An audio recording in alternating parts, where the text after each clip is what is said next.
What's going on, my fellow miners? Welcome back. And I'm kind of bummed my Zelda ring broke.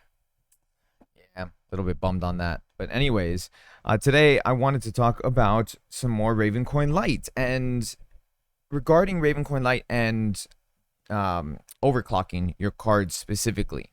Because I've had some people asking about overclocking for Ravencoin Lite when mining it and so on and so forth. So we're going to talk about that. It's not going to be a long video. I'm not really going to go show you my overclock settings, something like that, because we don't really need to in order to discuss this.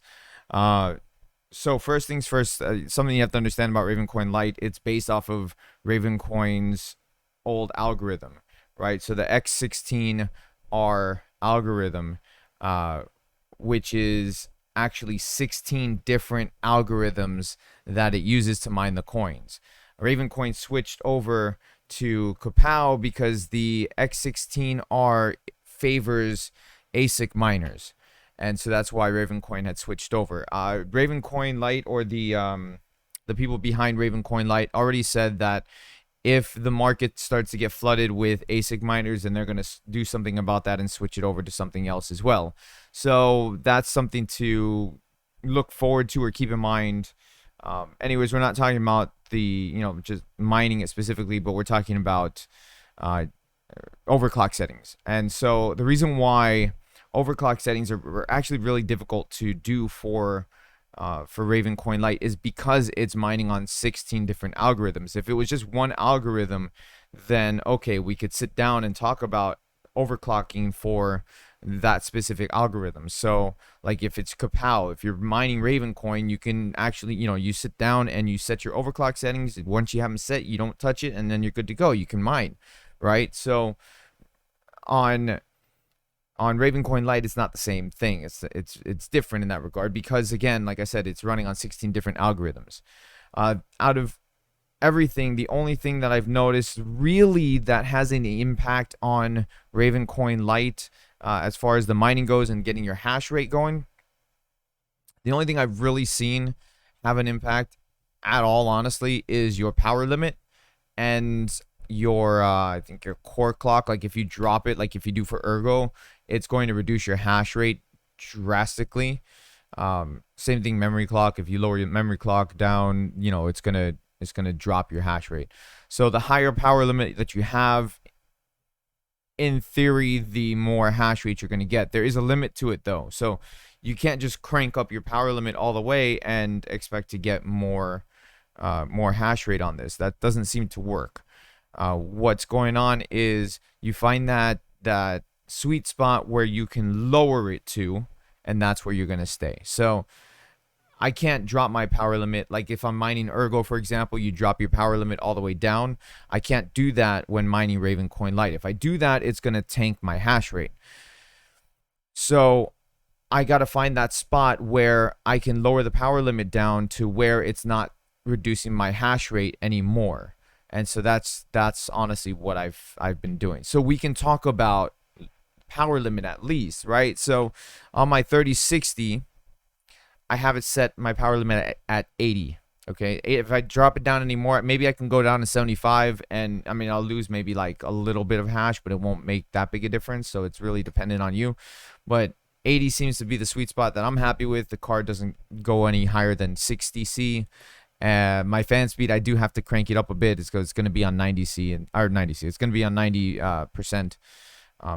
That's just what I've noticed with those small 3060 cards. I mean, just because they're small, they don't have a massive cooler on them.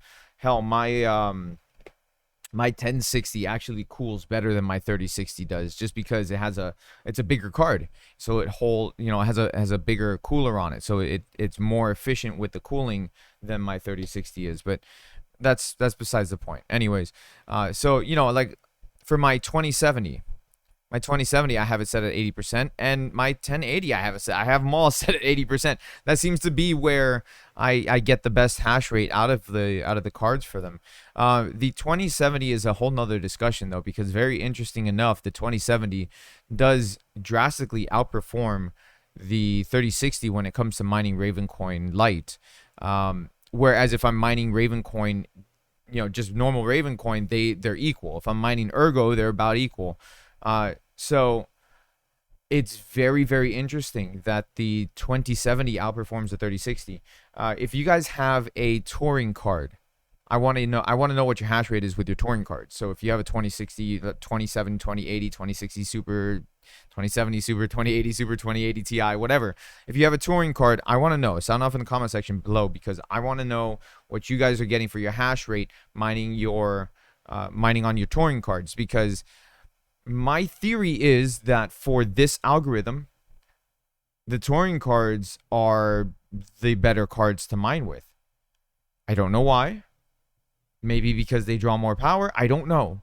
I mean, it's a very power hungry algorithm. It is. But to put it into context for you guys, and I'm looking over there because that's where my mining is right now. It's on my other screen. But to put into context for you, when it comes to mining Ravencoin Lite, the 3060 mines just as much as a 1080 does. That's not good. That's not good. I'd be better off, honestly, mining on my 3060. I'd be better off mining a different algorithm. The 3060 is not profitable on, or I mean, it is, but not as profitable on Ravencoin Lite.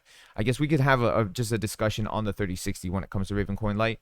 I don't know about the other cards. If you guys have other cards, I want to know what you're mining or what your hash rate is on the specific cards. Don't go off in the comment section and list out, oh yeah, I've got 3 3080s and this is my total hash rate. I don't want to hear about that. If you got a 3080, tell me what your hash rate is for one card. That's what I want to hear. I want to hear your hash rate for that one card.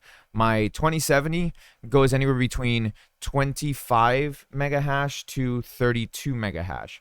My 1080 goes anywhere between 19 to 27 mega hash. And my 3060 goes anywhere between 20 to 26 mega hash. So again, the 3060, not worth mining on Ravencoin. But again, we can have a full discussion on that.